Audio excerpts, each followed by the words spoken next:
नमस्ते क्लास। तो आज हम एक्सेल की एक बहुत ही आम कह सकते हैं परेशानी को सुलझाने वाले हैं। अपनी शीट पे वो अजीब अजीब से एरर मैसेज तो देखे ही होंगे सबने, है ना? तो चलिए आज देखते हैं कि इनसे कैसे निपटा जाए। हाँ बिल्कुल, मैं इसी की बात कर रहा था।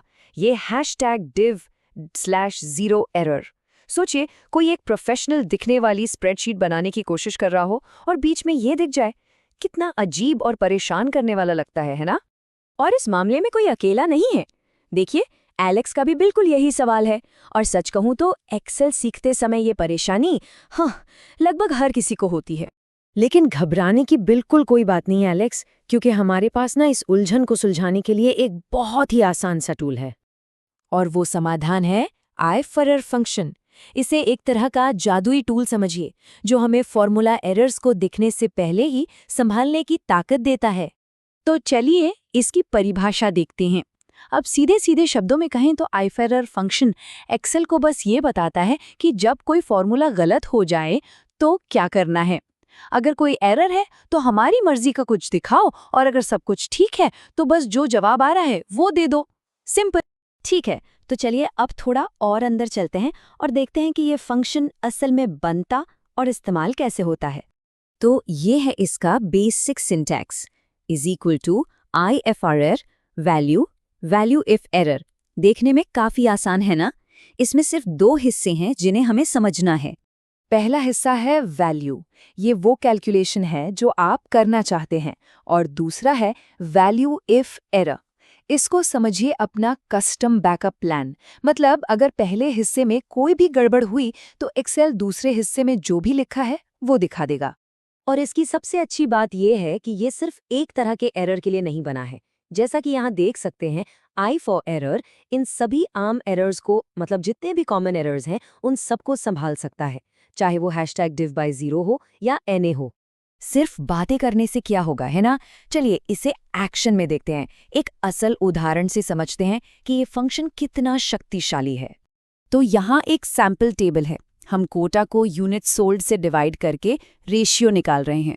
अब देखिए, सब ठीक चल रहा था, पर जैसे ही हमने 55 को 0 से डिवाइड करने की कोशिश की तो हमें वो कह सकते हैं बदसूरत div/0 एरर मिल गया। बिल्कुल सही सवाल एलेक्स। हमें फॉर्मूला तो रखना है, लेकिन ये एरर नहीं देखना। तो हम क्या करेंगे? बहुत सिंपल है। हम बस अपने ओरिजिनल फॉर्मूला को आई एरर फंक्शन के अंदर एक तरह से लपेट देंगे। यहाँ देखिए, equal to I error A3/B3, गणना में त्रुटि।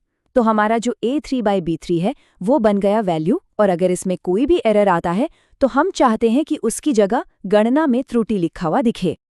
और ये रहा नतीजा। देखा, डिवाइड/0 एरर की जगह अब हमारा साफ सुथरा कस्टम मैसेज है।